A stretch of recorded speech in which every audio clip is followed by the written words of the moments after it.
Bienvenidos a la segunda edición de Microtontunas en el canal de Tres Tristes Tontos. Víctor Balcells, envuelto en una manta, antiguo conductor de metro, hoy en día escritor de obras extrañas. Víctor. Hola, buenas noches, amigos. Es que se me ha roto la Dimitri Illich, calefacción, se me ha roto la calefacción. vale. Dimitri Illich, videocreador, empresario, emprendedor, gurú. Pero nunca he sido gurú. ¿No? No, una amiga me dijo una vez que yo era el flautista de Hamelin. Mira, qué bonito, tío. Me habría encantado que me lo dijeran a mí. Y que yo no me daba cuenta, pero trataba a los demás como ratones. O sea, que tenía una Ah, idea. eso ya no está. Te dijo que eras un auténtico. Decía, tú eres el típico que te embauca con una idea, te seduce y digamos, pues sí, tienes razón. Entonces uno empieza a pensar a partir de esa idea, uno empieza a convencerse de esa idea, uno vive según esa idea, pasan 4 o 5 días, habla contigo y tú no recuerdas haberla dicho. Entonces, eres como el que va tocando la flauta, llevas a alguien al acantilado, después te das la vuelta, se cae y preguntas, oye, ¿has caído? ¿Qué te pasa? ¿Tienes algún problema? Y una amiga me dijo que esa era mi manera de ser, que lo había observado. Además, fue una conversación muy seria porque era la mejor amiga en aquel momento de mi novia de aquel momento. Entonces, había esta tensión entre yo pasaba mucho tiempo con ella hasta que tú apareciste, que me la robaste. Y Vale, vale. empezó la conversación con la frase, la recuerdo perfectamente, te llevo observando mucho tiempo. Uf. Puta madre, ¿sabes? Vale. Pero es verdad que tienes, Bueno, tienes una función de psicopompo y me acuerdo una vez que apareciste por la calle en Madrid, yo no te esperaba que aparecieras en la noche y hablamos solo 1 minuto y medio y me dijiste, Buto, el baile ese japonés, estudia Buto, me cogiste así como estudia Buto y luego te fuiste y no nos volvimos en meses, creo. Y fue como una cosa que yo me implantaste así como, ostras. recuerdo esa faceta de Illich cuando hablaba del buto. Sí. Fue muy interesante. Era un apóstol del buto. Apóstol, nocturno.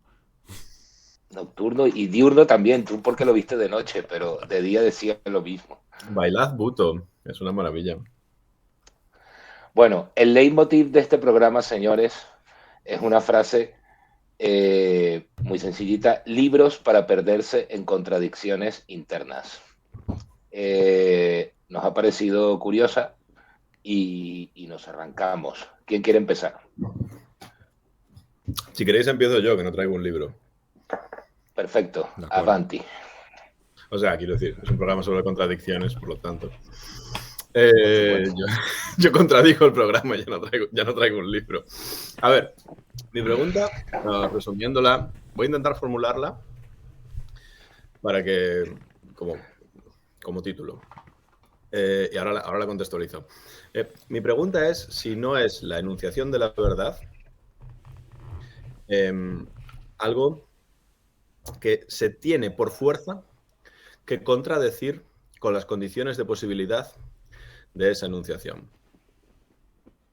No, repito, o sea, sí, la verdad dicha, la verdad del lenguaje, por fuerza y como principio histórico, debe comunicar lo contrario a sus condiciones de enunciación para ser considerada verdad. Es decir, la fuerza de la verdad vendría de contradecirse punto por punto con sus condiciones de enunciación. Me explico, con ejemplos concretos. Y es algo que me lleva obsesionando un tiempo. Es decir, creo que, o sea, ¿qué es la verdad? La verdad es un acuerdo. En esto creo que podemos estar los tres de acuerdo. Yo no, pero bueno. Bueno, la verdad de una comunidad de españoles en el siglo XXI es la mentira de una comunidad de namibios en el siglo XVI o, digamos, la heteronorma sexual actual, que sería como la verdad, pues en Grecia era lo raro y lo marginal. Esto quiero decir que esto lo conocemos. O sea, la verdad es un constructo, es un acuerdo al que llegan ciertos miembros de la comunidad, ¿no? Obviamente estoy hablando de la verdad que determina las subjetividades y la convivencia entre humanos. No estoy hablando de las verdades de las ciencias naturales, donde se puede argumentar que hay unas verdades que sí son universales. Pero, no sé, la masculinidad, la verdad de la masculinidad en España y la verdad de la masculinidad en Afganistán, pues son distintas. Podemos estar de acuerdo en estas cosas, creo. En eso sí. Vale, bien. O sea, entonces conviven diferentes verdades y la verdad cambia espacialmente y temporalmente, de manera diacrónica y de manera sincrónica. Bien. Mi sospecha es que la verdad que triunfa es aquella que se contradice más fuertemente a las condiciones de su enunciación. Quiero decir, llevo un tiempo dándole vueltas a esta cosa de que, bueno, Walter Mignolo habla de esto, ¿no? Y es obviamente una línea muy trabajada en los estudios sobre la colonialidad, etcétera. Vale, empecemos por ahí. Es decir, la obsesión por la libertad aparece en el siglo XVIII, no antes. Y ahí realmente hay una obsesión enorme por la libertad, que da como lugar la Ilustración y da como lugar los principios de igualdad, fraternidad, etcétera, de la Revolución Francesa, da como resultado la Revolución estadounidense y su independencia. Es una gran obsesión. Los intelectuales están completamente desbordados por esa noción que hasta ese momento no era tan importante. El libre albedrío, bueno, era una discusión teológica, pero no era la discusión teológica más importante, sin ninguna duda. Y esa obsesión por la libertad se da justo en el momento en que la esclavitud está más asentada. Es decir, porque las condiciones de enunciación de la libertad son la esclavitud. No se habla nunca, evidentemente, en esos textos de la libertad de los esclavos, pero las condiciones en las que esa verdad se enuncia y triunfa, porque determina el mundo como lo conocemos hoy, las democracias liberales, etcétera, son justo las que niegan la verdad de la libertad. ¿Vale? Entonces, para que una verdad triunfe, sus condiciones materiales tienen que negarla. O sea, la verdad lingüística ha de contradecirse a la verdad de las condiciones materiales en las que esa verdad se enuncia. Esa es la pregunta que os quiero plantear. Pongo otro ejemplo. La cuestión del sexo. ¿Puedo contestar ya? Sí, dale, dale. O sea, no contestar. Yo no voy a resolver este problema filosófico profundo que estás planteando, pero es simplemente para saber si nos estamos entendiendo. A ver. O sea, es sugerente el planteamiento. Quiero decir que la verdad lingüística tiene que contradecirse con la verdad de las condiciones materiales del momento, ¿vale? Pero no sé si, y creo que puedes encontrar muchos ejemplos en la historia de momentos históricos concretos en donde esa situación se puede dar. Pero lo que no sé es si esto se puede elevar a la categoría de ley. O sea, de algo que siempre se cumple, ¿sabes? Esa es mi pregunta. Yo creo que no. Creo que es muy peligroso en la historia, además, hacer ese tipo de extrapolaciones. O sea, como algo se cumple en un momento determinado, o en 2 momentos o en 3, pues entonces yo ya leo toda la historia de la humanidad como volver una y otra vez a lo mismo. Yo creo que no se puede. Creo que puede servir para describir momentos concretos de la historia de la humanidad y puede ser muy interesante ver algunos momentos de esa forma. Estoy completamente de acuerdo con el ejemplo que acabas de poner. La obsesión de la libertad se da en el momento en que los estados modernos europeos recién asentados, digamos, están montados en un aparato de esclavitud brutal que mantiene su economía, ¿no? Que tiene que ver con América, África, etcétera, y Asia también. Pero no creo que eso se pueda elevar a la categoría de una ley que siempre se va a cumplir. Yo creo que no. Ese sería mi razonamiento. A mí me hace pensar en el filósofo Badiou, creo que es teoría del sujeto, que habla de dos conceptos como el esplace y l'orlier, creo que el borde y el centro o algo así, como que hay una verdad dominante siempre y en lo que está en el margen la va desplazando, porque tiene más impulso que lo que está en el centro.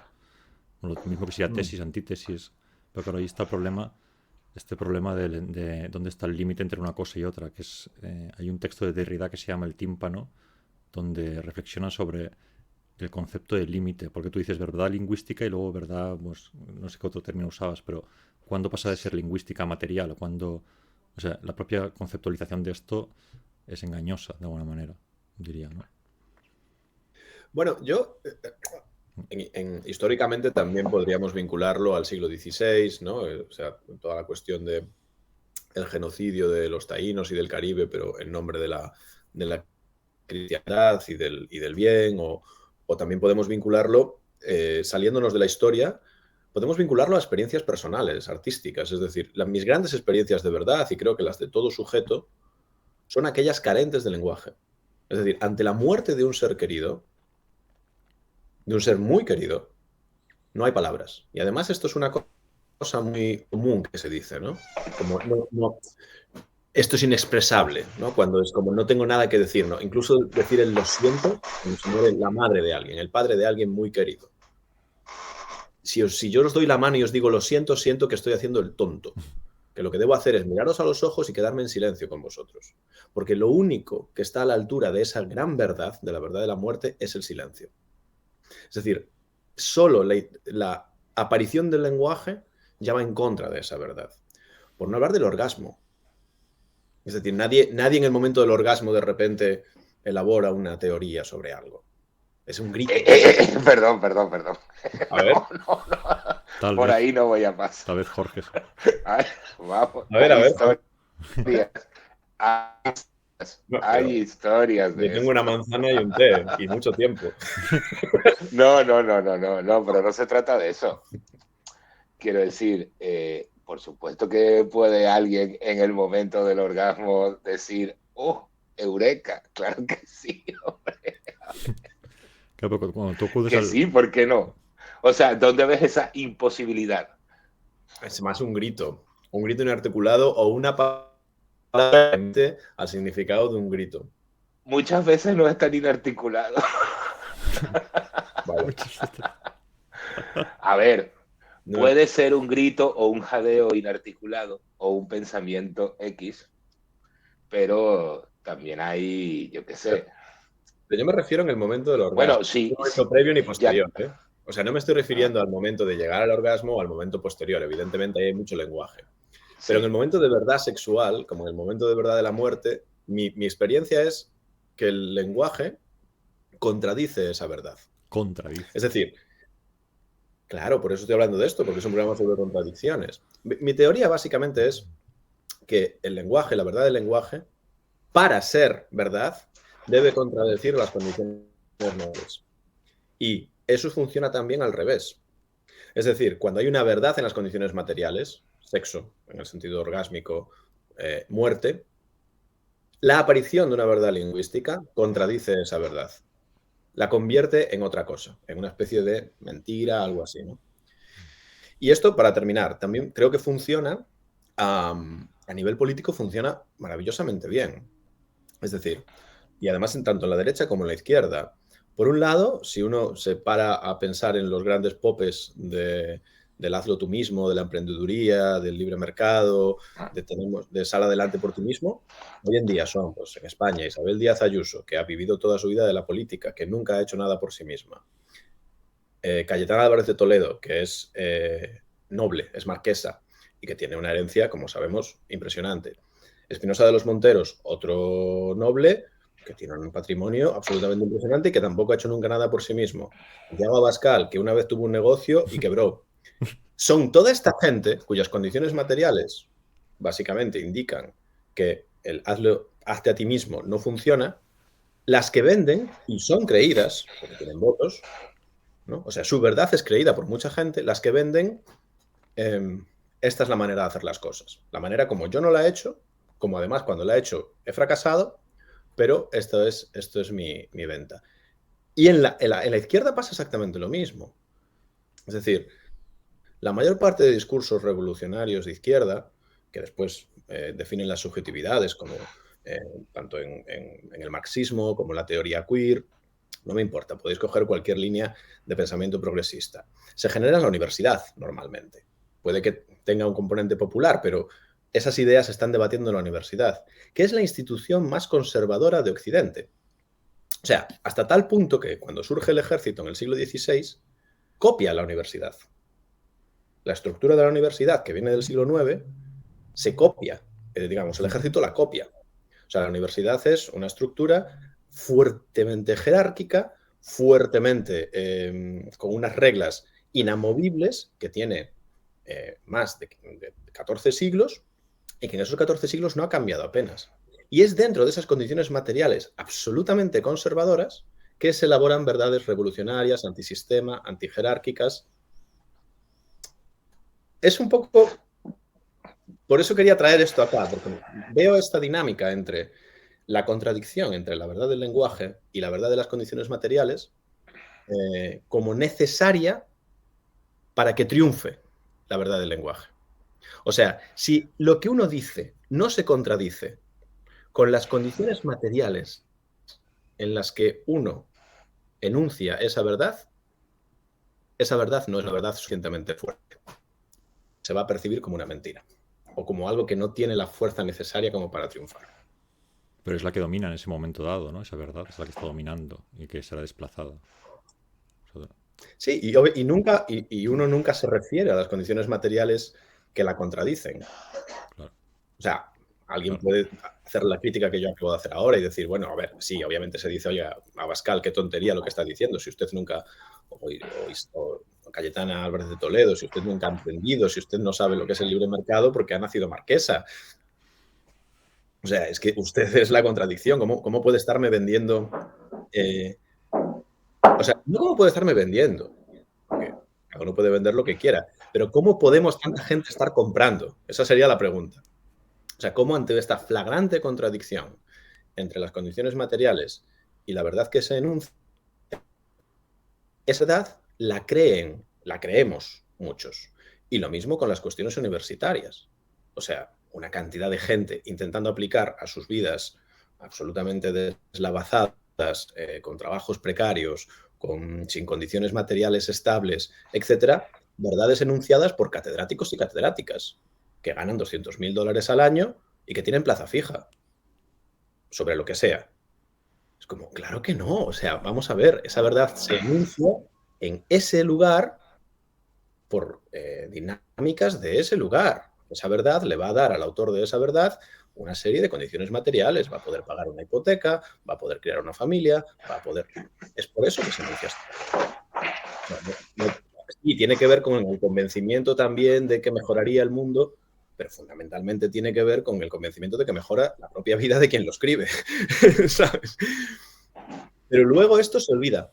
O sea, el libro circula y tenemos un montón de gente obsesionada con diferentes ideas que claramente a sus condiciones materiales no les convienen. O sea, en absoluto. Les enfrentan a la familia, les enfrentan al lugar en el que están, les hacen... Bueno, yo quería traer esta gran contradicción al programa. Mistericum. Misterio. Yo me reafirmo en lo que dije al principio. O sea, creo que puede servir para describir ciertas cosas, pero no lo podemos elevar a la categoría bueno, de algo que explique los procesos históricos. Y he recordado a Fontana, a Josep Fontana, el historiador catalán.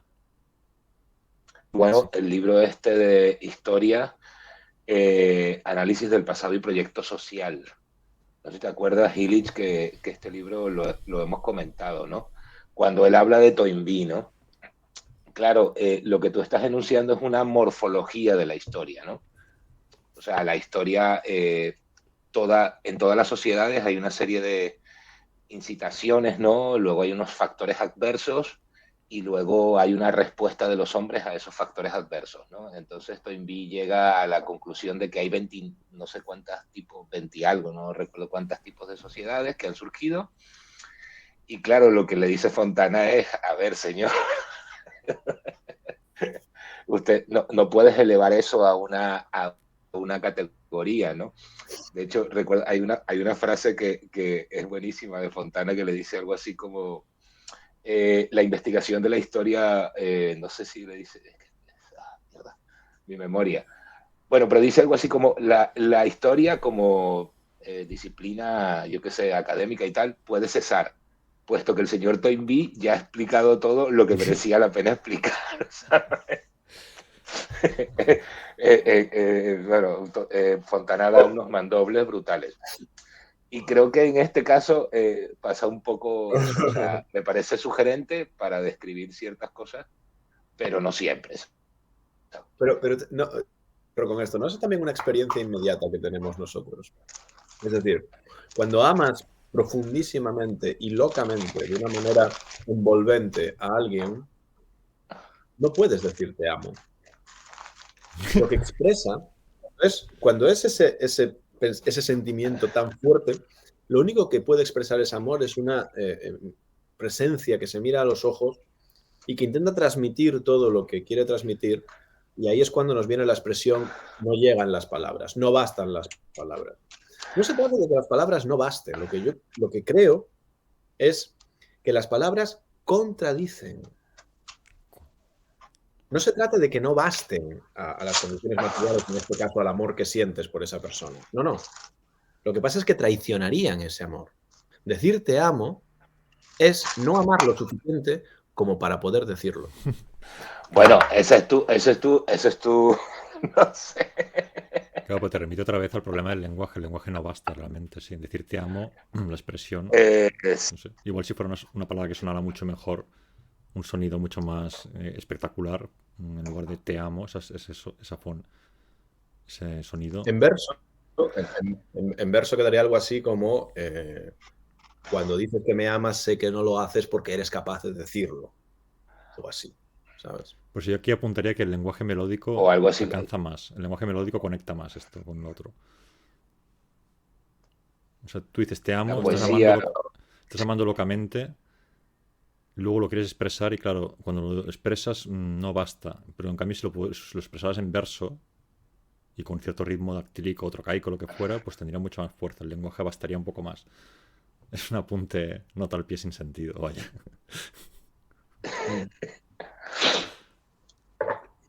Bueno, no sé si y tiene sentido. todos... Hay una. No sé. Cioran tiene una frase que la palabra alma, así dicha a secas, es la más impúdica del lenguaje. Impúdica.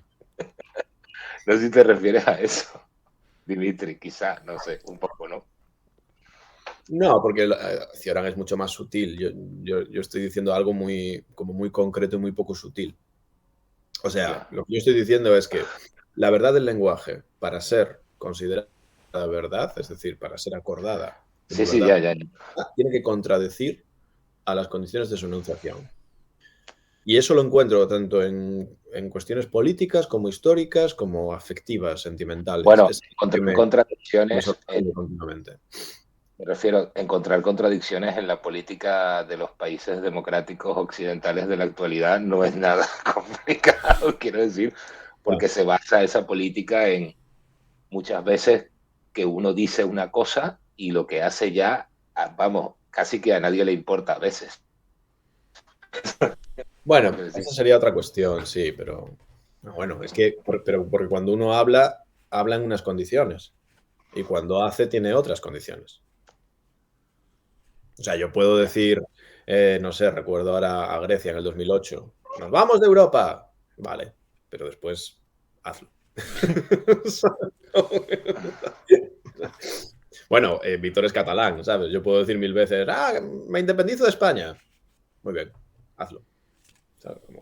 Es decir, que las condiciones cambian. Tú puedes decir lo que te apetezca. Otra cosa es después enfrentarte con las estructuras que existen y que, claro, la palabra nunca es conmensurable a su referente.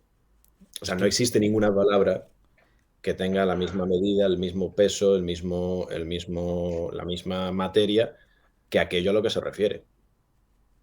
Es que esto mismo que estás diciendo, o sea, la expresión, la ley que tú has detectado, como el principio, esta enunciación que tú haces, cae en el mismo por profundizar en la contradicción, pero es como que yo te escucho y entiendo vagamente lo que estás diciendo, quizá por falta de inteligencia, pero también por falta de concreción en esa expresión que usas para definir lo que está pasando. O sea que la propia expresión ya representa lo que estás Ya. diciendo, una especie de Ouroboros raro ahí, bueno. Se me escapa, ¿eh? A mí se me escapa algo de esto. O sea, lo veo que sí tiene sentido con los ejemplos que pones, pero igual habría anomalías, bueno, como dice Jorge, o no sé si es un principio general, pero lo pensaré. O sea, Lo pensaremos, lo se pensaremos. me ha, se me ha ocurrido una manera. Se me ha ocurrido una manera ahora. Como principio general. Como principio general sería la palabra contradice a su referente. La palabra, para ser verdad, contradice aquello que indica. Ya está, sería algo así. Como la libertad para ser verdad y ser tomada como... No aquello que indica, no, perdón. La palabra para ser verdad contradice las condiciones de enunciación Sí. en las que es emitida. O sea, la libertad para ser verdad y para ser tomada como verdad tiene que contradicir sus condiciones de enunciación, que son las sociedades esclavistas. Bueno, Illich, yo te propongo que profundices en esta teoría y que volveremos a ella, volveremos. Vídeo sobre ella. Bueno, Víctor va a pensarlo, ¿ah? Ojito, que tiene la manta encima y eso indica que lo va a pensar profundamente. No sé si alcanzaré vale. alguna conclusión o algún hito mental, pero espero que al menos alguna imagen me aparezca. Bueno, Perdón, ¿quiénes no tienen estas contradicciones? Los animales, que no tienen palabra. Cierto. hombre, claro. Víctor, ¿tú qué nos traes? Bueno, yo ¿Nos traes traigo un dos cosas libro, una encadenadas, pero contradicción? bueno, traigo un libro muy raro, pero antes, como has dicho al principio, que también se trataba de explicar una experiencia como lectora que lleva una contradicción casi personal, quería enganchar el libro del que quiero hablar con otro antes, que es Años Luz de James Salter. Un libro sobre las relaciones, pues es un libro que habla de una relación ya de muchos años, amorosa, de un matrimonio, y explica pues los últimos años del matrimonio, básicamente. Libro un poco fragmentario, muy lírico, el escritor como tiene un inglés magnífico y también la traducción es magnífica, suena muy vaporoso, y al mismo tiempo psicológicamente muy fino, te representa el fin del amor, por decirlo así, en las relaciones largas. Y este libro lo leí justamente a las pocas semanas de yo creer o sentir así que estaba enamorado, me había enamorado de una persona y empecé a leer este libro en ese contexto. Y recuerdo que cuando lo terminé me causó tal tristeza y desazón y al mismo tiempo en contradicción con la idea de que había sido muy bonita lectura, casi de lloriquear, así como qué grande que es la vida. Y cuando quedé con la persona a la que amaba, pues estuve realmente titubeando entre finalizar ahí la relación o empezarla y vivir toda esta historia que se narraba ahí en ese libro. Y hubo una gran contradicción. Recuerdo una comida en concreto en que estaba muy atormentado porque tenía el sentimiento dentro, pero también un sentimiento que me había inoculado el libro, que era de este camino, el de la relación de pareja, es muy complejo y tiene momentos muy oscuros y duros, y ahora es un momento muy inicial en el que todo es feliz y luego llegará lo que has leído esta noche.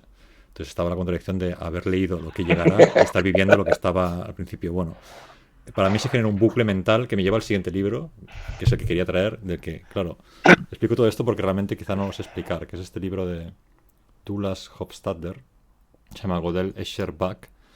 Es un libro que, bueno, el título ya dice, nos pone en camino de qué trata, pero habla de las obras de Escher, que conocéis, estas escaleras infinitas, habla de Bach, de los cánones, que son también unas piezas que son como en forma de bucle, donde melodías se van acumulando unas a otras, y habla de Godel, que tiene el teorema de incompletitud, y también habla de Alicia en el País de las Maravillas. Coge diferentes obras en diferentes campos, uno es matemática, otro es dibujo, otro es música, otro es literatura, para tratar el tema de los bucles, justamente.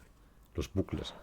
El problema de que en el bucle, en el fractal, se está representando el infinito de forma finita. Un bucle, por ejemplo, un canon sería una representación de lo infinito de una manera finita. En la escalera de Escher lo vemos en un espacio cerrado, una representación de lo infinito de forma finita.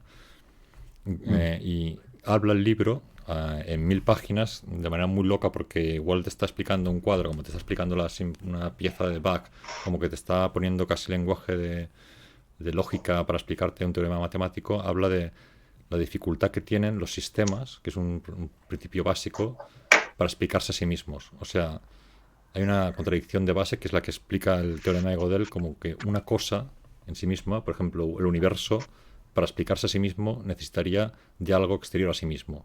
Consigo mismo no se bastaría para explicarse. Claro, Y entonces, en ese claro. momento de llegar a la totalidad, no sé si lo explico bien, de que se podría explicar a sí mismo, entra esta especie de bucle, que es lo que se representa en muchas Ya. piezas. Claro, la obra es una locura que yo creo que, no sé si la acabé, leí como 400 páginas y había pasajes que yo creo que si tomas un ácido te lo lees, estás deliras. O sea, es alucinante cómo conecta pues es que Escher con un matemático y cómo tiene una lógica muy rara porque estamos hablando siempre de formas que de una manera u otra se representan y aparecen en muchos campos y intenta darles un sentido, porque además es la idea del bucle. El bucle no tiene una solución, es como entramos en un punto en el que un programa que quiere explicarse a sí mismo no puede explicarse a sí mismo si no hay nada más que sí mismo. Es una especie de efecto, siempre tiene que haber algo exterior. Pero claro, eso ya lleva otro bucle más. Sí. Entonces, es un libro que creo que trata la esencia de la contradicción y de cuestiones, es ejemplo, trata el tema de Zenón, la flecha que se dispara, pues eh, recorre un movimiento en un tiempo determinado, pero si tú cortas el movimiento es infinito. Hay contradicciones dentro de la realidad misma, o sea, que como que la realidad está hecha de paradoja, por decirlo así. Y que para manejarse en este tipo de paradojas, la lógica no alcanza y la matemática tampoco. Quizá tiene que ver con lo que has dicho antes de ese sentimiento que luego se baja el lenguaje, no lo sé. Pero vaya, el libro me parece, para mí, lo que más me ha llevado a contradicciones y sinsentidos y mucho disfrute literario, porque el tipo, luego leía por ahí gente más docta que decía, esto es una locura, esto no tiene sentido, o así, pero como pieza literaria, como ensayo de ideas locas, parece increíble este libro. O sea, me recuerda lo que dices al libro de Lakoff, que no sé cómo se traduce al español. En inglés se llama Metaphors We Live By, donde básicamente Lakoff dice algo que tú has dicho también, que no hay ninguna noción que se pueda explicar en sus propios términos.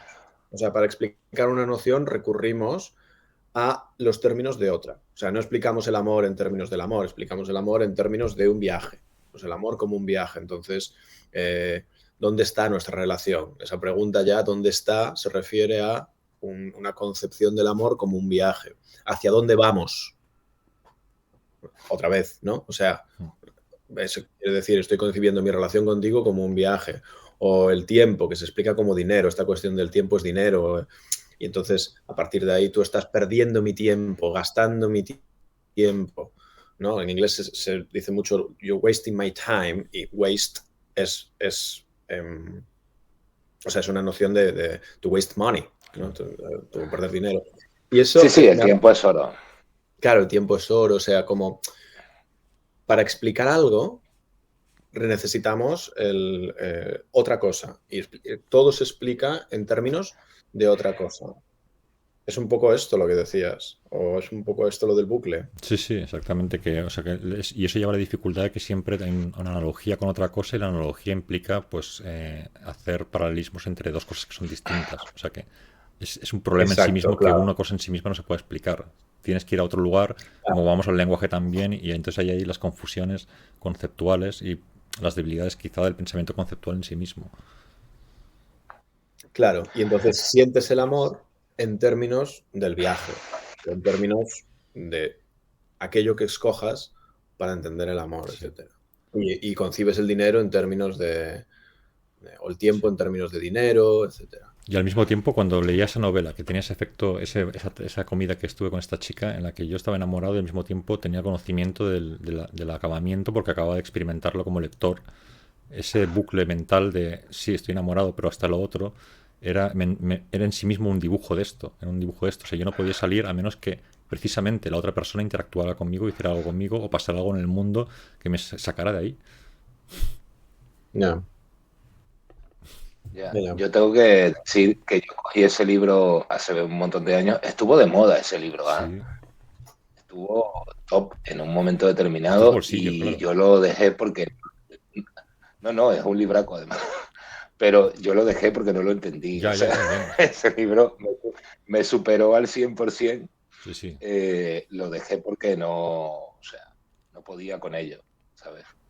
Era demasiado... Pero a mí me pasa igual en la página 300 o así, pero es verdad que al principio, cuando va presentando todos estos elementos y pone las relaciones y no usa tanto el lenguaje de lógica, porque luego empieza a usar el lenguaje de lógica que yo no entiendo, es muy Ah, sugestivo. Las correlaciones que hace entre disciplinas también, cómo conecta música con escritura, ahí empieza a encontrar claro. como piezas, eslabones que ponen en relación cosas que en principio pensamos como separadas. Un poco.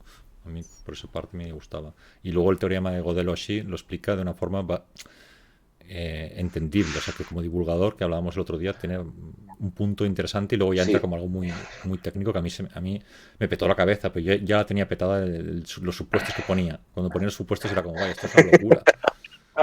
Sí, Y ya aquí, iba mal el asunto sí. y luego ya... y aquí viene la contradicción de la que hablábamos antes. Tu amor por ella no era lo suficientemente fuerte como para olvidar las palabras que habías leído. Porque si estuvieses profundamente enamorado de ella, no pensarías en ese final ni en ese libro. Pensabas en todo eso porque el amor no te cegaba lo No suficiente. me cegaba lo suficiente, cierto. Me cegaba parcialmente, eso seguro. Bastante. Bastante, pero... Pero... No, no del todo.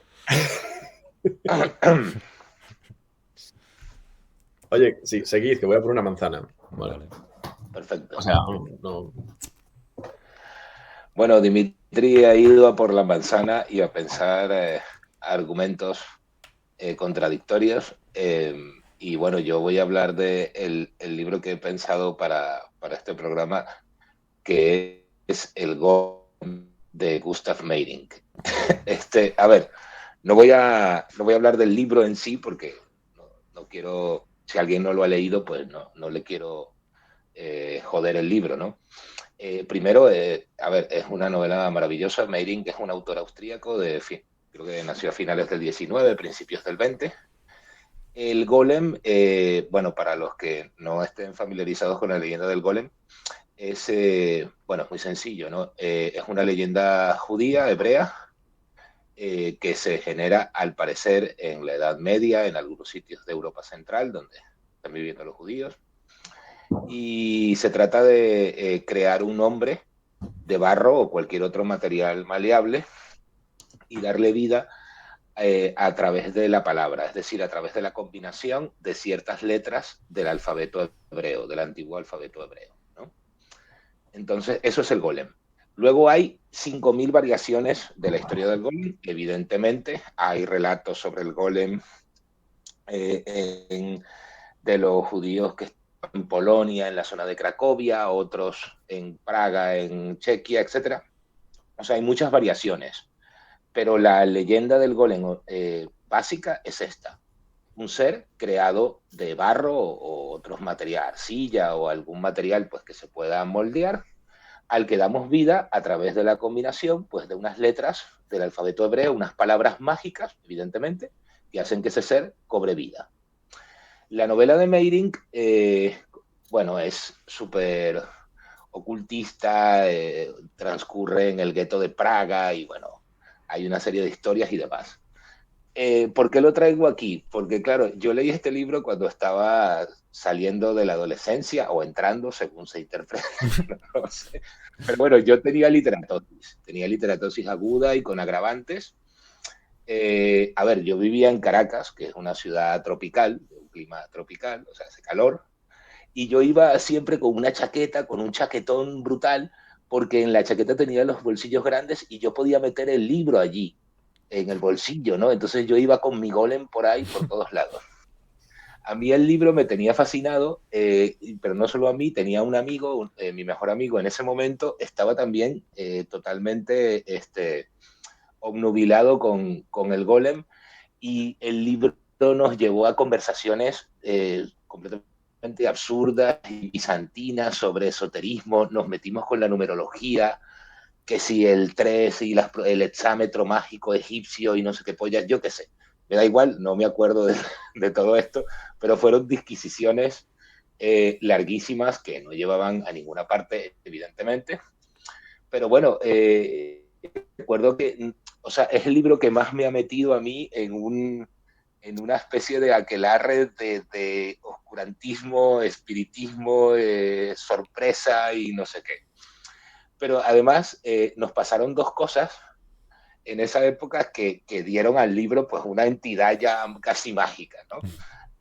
La primera es que nosotros, bueno, yo tenía una novia en esa época, bueno, novia más o menos, y mi mejor amigo. Y íbamos siempre a un bar, que era un barcito pequeño, una de estas tabernas de barrio, perdón, una taberna así muy, muy pequeñita, ¿no? Un bar así decadente, mínimo, mínimo, ¿no? Había 2 mesas solamente. Y bueno, evidentemente, como he dicho antes, yo tenía literatosis, entonces no íbamos a ir a discotecas ni a los sitios donde iba todo el mundo, sino que íbamos allí, ¿no? Y allí siempre había un hombre que siempre era un señor mayor, que tenía una barba así blanca, en plan San Nicolás, en plan March, y siempre iba vestido como con un mono de trabajo, un mono azul, podía ser un mecánico, podía ser un ebanista o lo que fuera, y siempre estaba sentado en la barra con un vasito corto de, no sé qué tomaría, brandy, algún alcohol de estos que piden los señores mayores ya cuando tal. El hombre no hablaba nunca, estaba ahí sentado siempre, ¿no? Y bueno, nosotros íbamos a ese bar, yo qué sé, íbamos 3 o 4 veces por semana incluso. Un día resulta que llegamos y los bancos que había en la barra, que era donde este hombre siempre estaba sentado en la barra, siempre estaba de espaldas y nunca habíamos hablado con él, evidentemente. Pero ese día los bancos que estaban en la barra no estaban, no sé por qué, los estaban limpiando, los habrán tirado, no sé. En cualquier caso, había solo 2 mesas, entonces el hombre estaba sentado en una mesa y nosotros nos sentamos al lado. Entonces yo iba con mi chaqueta y con mi libro del Golem, pues metido en el bolsillo, evidentemente veía, o sea, sobresalía el título, ¿no? En la parte de arriba.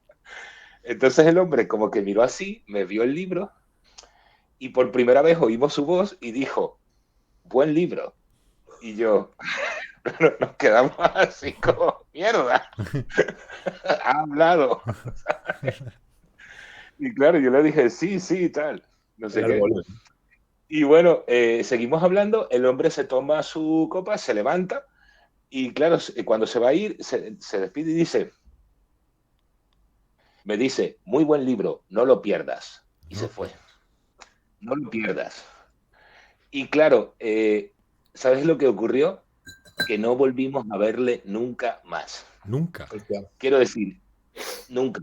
A ver, este señor iba a ese bar todos los días prácticamente. Nosotros siempre íbamos como a las 5 o 6 de la tarde, ¿vale? ¿Cómo se Y el llamaba el bar? señor, ¿Cómo se llamaba el bar? Porque estoy seguro de que su hijo, hija, sobrino va a escuchar este programa y va a dejar en los comentarios el nombre se de... llamaba Mónica. ¿Cómo? ¿Cómo? Mónica. Mónica. Mónica. Mónica. Mónica.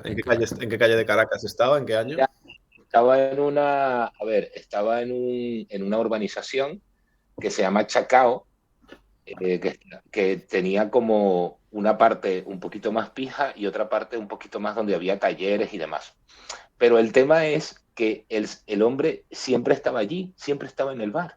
Y Vale. después de que me dijo, no lo pierdas, no lo volvimos a ver, Es muy ¿sabes? raro. Entonces, a la semana siguiente no lo vimos y ya nos pareció muy extraño. Pero recuerdo, pasaron los días, nosotros seguimos yendo y ya no venía más. Entonces le preguntamos al camarero o sea, porque seguramente, hombre, tenía un señor sentado en la barra todos los días, le conocería. Pues no, no habían hablado nunca, Nunca. ¿vale? Hostia. Incluso mi amigo, que estaba obsesionado con el tema, se recorrió varias manzanas alrededor porque nosotros decíamos, este hombre tiene que trabajar en un taller, en algún de algo o de lo que sea, tiene que estar por aquí. Había muchos talleres en esas calles de muchas cosas, ¿no? De coches y etcétera. Y no lo encontramos, tío, no lo encontramos nunca. Entonces, claro, todo esto reforzó la teoría de que el Golem era un libro, pues, que algo había allí, ¿Pero qué ¿sabes? había en el libro? Claro, no, ¿Qué había? no, a ver, segunda anécdota. Esto nos pasó en la misma época, no, fue un poco después, pero yo no te sabría decir si fue 2 semanas después, un mes después o lo que fue. Bueno, yo estaba en las afueras del Centro de Arte Contemporáneo de Caracas con mi mejor amigo y otros muchos. era una zona, esa es una zona como cultureta, ¿vale? Donde hay varias galerías, hay varios... No, está el Centro de Arte Contemporáneo de Caracas, pero hay muchas otras cosas de tipo cultural, teatros, etcétera. Y bueno, estábamos sentados en el suelo, haciendo un poco el ganso, uno con una guitarra, yo qué sé, haciendo el típico paté bourgeois de los adolescentes que, bueno, que quieren hacerse notar y creen que son los reyes del mundo como yo me lo creía en ese momento, evidentemente. Entonces, el chico estaba tocando la guitarra, había puesto una gorra en el suelo y bueno, la tenía ahí por si alguien le tiraba alguna moneda, pasaba gente por el frente de donde estábamos, ¿no? Y nadie tiraba nada, la gorra estaba vacía. Y entonces mi colega en un momento determinado me dice, joder, pon el libro a ver si alguien tira algo. Y entonces yo puse el libro. Y bueno, pasa una persona y tira una moneda. Y nosotros, ¡guau!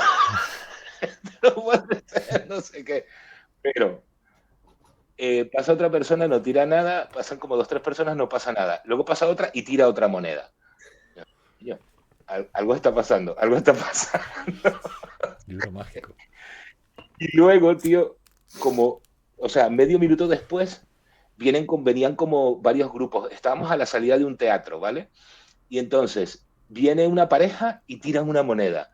Inmediatamente después de la pareja viene una mujer que esto no lo olvido nunca porque la mujer era espectacular, una tía súper elegante, o sea, vestida muy elegante, una persona que nunca pensarás que se va a dar el trabajo de abrir el bolso y tirar una moneda en la calle, o sea, con unos tacones, un vestido, una cosa. La tía abre la cartera, tío, el monedero y tira una moneda. Y claro, ya a mí me está dando un ataque al corazón ya directamente. Y mi colega estaba, esto no puede ser. Y luego pasa un viejo, o bueno, no sé, un hombre, ya no me acuerdo exactamente, y tira otra moneda. Y yo dije, no, no, no, tío, esto no puede ser. Y claro, así como de reflejo, algo así, yo dije, no, no, cogí el libro y me lo volví a guardar, tío, y nos quedamos así. Y claro, sigue pasando la gente y nadie tira nada, nada. Estuvimos como 5 minutos con la gorra Fantástico. y nadie volvió a tirar nada hasta que yo dije, no, hay que recoger la gorra y recogimos la gorra. Y claro, ahí ya era, el libro es mágico. Algo pasa con este libro. Es una chorrada como un rascacielos, pero me pasó, tío, con el golem. ¿Y por qué no hiciste más Y esto cosas? Si era mágico, ¿por qué no lo seguiste usando? porque teníamos miedo, Víctor, Porque ya. miedo de las ¿Y qué consecuencias. crees que tenía el libro? O sea, ¿qué conocimiento? O sea, ¿qué es lo que había ahí dentro? El libro no tiene nada, es una novela. De hecho, cuando la he leído de mayor, en realidad no es tan buena. Creo yo que es tan buena. No, me ha decepcionado un poco. Yo lo he leído como 3 veces, o sea, 2 veces completa mínimo. Eh, pero yo no sé qué tenía, tío, pero me pasaron esas. Era una época, ya te digo, no sé, yo no digo que esto le pase a todo el mundo, pero bueno, yo tenía una época un poco de que creía en, yo qué sé, ¿sabes? En cosas más allá de la racionalidad, etcétera. Y claro, me cayó el golem en las manos, lo leí, lo leyó mi mejor amigo, lo leímos prácticamente a la vez, lo comentamos y empezaron a pasarnos estas cosas, tío. Entonces, como, joder, Fantástico. ¿qué coño es esta? Muy bueno. No sé, fue muy... Lo de la gorra, claro, lo de la gorra había mucha gente allí. De hecho, hay una amiga mía, bueno, que llevo muchos años sin ver, da igual, pero que estuvo años contando la anécdota. De hecho, yo he contado lo que, o sea, la anécdota yo la cuento como la contaba ella, porque se acordaba mejor que yo, ¿sabes? Porque ella estaba ahí con nosotros. Y bueno, es una chica que no leía libros ni, o sea, que estaba totalmente fuera de lo que era el tema golem.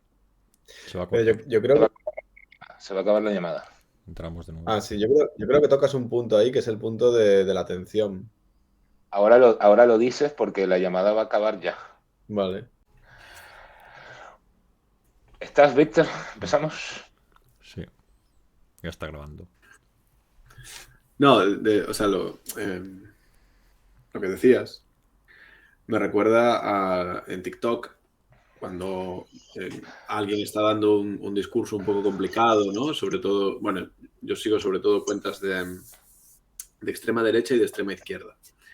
Y pasa en ambas. O sea, tanto las cuentas de extrema derecha que están enviando mensajes que no son normales, o sea, que quieren, como las de extrema izquierda, la mitad de la pantalla hay un videojuego de un monigote cogiendo monedas y saltando trenes.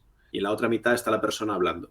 Entonces, tú estás mirando cómo el juego progresa, ¿no? Por eso de ahí también viene la adicción a Twitch, a los streamers, porque eso, estar como viendo ese videojuego, cómo está progresando, hace que puedas seguir mejor el razonamiento de quien está hablando. Claro, quien está hablando, eso es necesario que lo haga o capta mejor la atención porque está diciendo cosas que se salen de lo normal, de la ventana de Overton, de lo concebible, vamos a decir, ¿no? O sea, la ventana de Overton, no sé si conocéis esta cuestión de la ventana de Overton. No. La ventana de Overton son los enunciados que son concebibles en una sociedad en un determinado momento. Es una situación. Es un tema...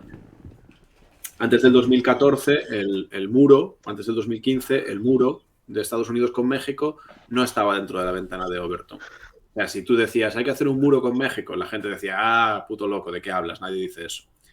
En el 2015 eso pasa a la ventana de Overton. Y no es que las cosas entren en la ventana de Overton, la ventana se desplaza, ¿no? Se suele usar en política, entre políticas muy progresistas y muy conservadoras.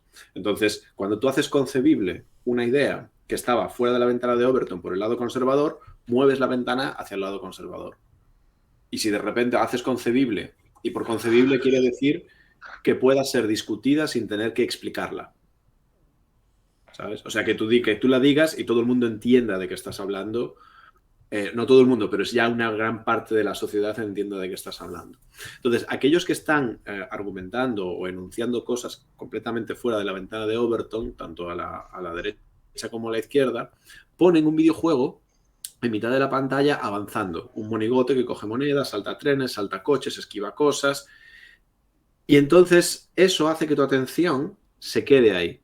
Sin ese videojuego, probablemente harías skip. Como a paso de este vídeo voy a otro vídeo. Y es similar. O sea, el golem hizo que esa gorra se viese. Sin el golem esa gorra no se vería. O sea, esa es la función que tiene el videojuego en TikTok, es la función del golem en tu historia. Puede ser, no sé. Hace la gorra visible, convierte la gorra en algo que tiene otro significado. Y también a ellos. Que eso... Como más... Claro, también a ellos. Por ejemplo, yo recordaré siempre, ¿no? En Palermo, cuando vivía allá, bueno, hablaba bastante con los mendigos porque tenía una época que a mí me gustaba sentarme con la gente que pedía dinero a charlar con ellos. Y entonces, claro, estaba este tipo justo enfrente a la Fontana di la Vergoña, que le llaman así porque es una fuente construida en la plaza al lado de un monasterio de clausura, en la que al parecer una noche las monjas salieron y cortaron los testículos de las esculturas, de las estatuas de esa fuente, ¿no? Y por eso se llama la Fuente de la Vergüenza. Entonces, este tipo se sentaba ahí enfrente de la Fontana de la Vergoña con el cartel que después se hizo común, pero en aquel momento yo no lo había visto nunca, de para un Ferrari. Y a veces ponía como lo que fuera para pedir una gorra y ponía para un Ferrari, en otro ponía un cartón y decía para mi amante, en otro decía para mi esposa y ponía como 3 o 4 cosas para que tú... Claro, y yo le dije, hombre, pero esta idea... Y me dice, no, es que no te imaginas. Pero yo desde que pido y el cartel pone para un Ferrari, y en otro ponía para drogas. Como tenía un cartel que ponía para drogas. Entonces, claro, que además era curioso. La gente en para drogas dejaba algunos, pero la mayoría dejaban en para un Ferrari. O sea, la gorra que más dinero ganaba de ese mendigo era la que decía para un Ferrari. Claro. Y ya está. Esa gorra significaba otra cosa porque ese signo estaba ahí, ¿no? Como oye, tienes que volver a Palermo y pedirle consejo a este hombre para nuestra campaña para una traducción del libro de ¿cómo se llamaba? No sabemos. Nos acordamos ya. Está en marcha, La ¿no? ideología Ahora de la- está En el programa 3 de Tres Tristes Tontos link está, abajo. ¿verdad? Sí. Link en la descripción de este vídeo. Hay muchas cosas en marcha, tenemos habla mucho. de- ¿Ah? Que tenemos muchas cosas en marcha que entregar en próximos programas. Sí, sí, sí. Yo ya he hecho mis pinitos en algunas cosas, ya os contaré.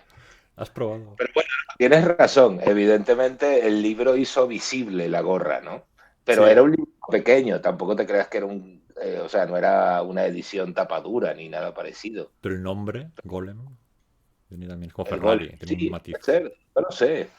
Fue muy extraño, fue muy extraño. A ver, nosotros, evidentemente, es como los científicos cuando quieren probar una teoría. O sea, nosotros estábamos obsesionados con el libro y buscábamos cualquier cosa extraña que podía pasar con él. O sea, Claro. nuestra mente iba allí, Sí, sí. ¿sabes? Eso Pero es lo que pasó. hoy en día se hace evidente que la clave de la economía es la atención, pero no es nuevo. Es decir, hoy porque la materia prima del momento actual son los datos y por lo Ya. tanto la competición por la atención y por los clics es lo que determina la rentabilidad. Pero no hablando de clics, pero sí hablando de atención, esto ha sido así siempre. O sea, ¿en qué se basa la publicidad? Por favor, pues en atraer tu atención, claro, y en cómo... O sea, ahora hay muchísimos textos, yo estoy teniendo charlas con gente, sobre todo aquí, sobre este tema, de attention economy, y todo el rato hablando, ahora está muy de moda hablar de the attention economy, o al menos a mí me rodea gente que está hablando de esto, pero, wait, la attention economy ya es de los 50, 60, porque los anuncios están compitiendo por tu atención. De hecho, el libro de Thomas Frank, La conquista de lo cool, donde analiza cómo la contracultura no es una creación ni de la generación beat, ni de los hipsters, ni de los hippies, ni de la gente que está en contra de la guerra de Vietnam, ni nada de eso, sino que es una creación de los empresarios de publicidad. Claro, ese libro te cuenta cómo, en ese momento, un modelo de atraer la atención se reveló como agotado. Que uno ya no hacía análisis del gusto del cliente y del público para adaptarse mediante estadísticas y mediante encuestas, sino que uno creaba eso mediante frases con mucho impacto, ¿no? Es muy famosa la frase de Volkswagen, el tagline que decía el segundo peor coche del mundo. Entonces la gente hablaba de eso, como de repente Volkswagen, el segundo peor coche del mundo. ¿Cuál será el primero? Porque dicen que son malos, son tan malos como dicen. Y eso hacía que te compraras, que al menos entrases en un puto concesionario Volkswagen a ver qué pasaba allí. O lo de te gusta conducir, que de golpe el anuncio se desviaba del coche y iba por la emoción, y empezó a ir por la emoción. Como ahí empezaron los como anuncios de chorizos hablando de te gustaría evolucionar en tu vida, pues compra el chorizo, no sé, cosas así. Claro. Puede ser. O sea, lo que quiero decir es que el Golem ahí estaba actuando como... ¿Cómo? Sí, sí. No, que el Golem ahí estaba actuando dentro de una economía de la atención. De repente hacía que la atención fuese hacia esa gorra. De otro modo, la gorra es un elemento más. ¿Cuánta gente pide en la calle? Ya, claro. ¿Cuánta gente pide en la calle con un libro del Golem? Bueno, efectivamente. Considero improbable que los que pasaron por allí, todos, por lo menos, supieran de qué iba ese libro o lo conocieran, pero No importa. no importa, claro. También es importante la anécdota anterior, la del hombre que desapareció. Esa es realmente misteriosa porque se pronunció y dijo algo importante. Eso ocurre a veces. A mí me ha pasado. Dijo, no lo pierdas. Eso, vamos, quedó grabado en la mente de 3 personas, los 3 que estábamos ahí. Pero aún te queda vida, quiere decir que en el futuro quizá no lo pierdas todavía. Quién sabe, ahora igual te parece más malo, pero... Ya no tengo esa... Claro, yo he vivido en muchos sitios, he viajado bastante y esa primera edición del Golem que tuve ya no la perdí, no sé dónde, no sé cuándo, no tengo ni idea de dónde puede estar. Ah, has perdido lo que se te dijo que no perdieras. Error. Efectivamente. Error grave. Igual eso explica por qué estoy haciendo aquí un programa que se llama Tres Tristes Tontos.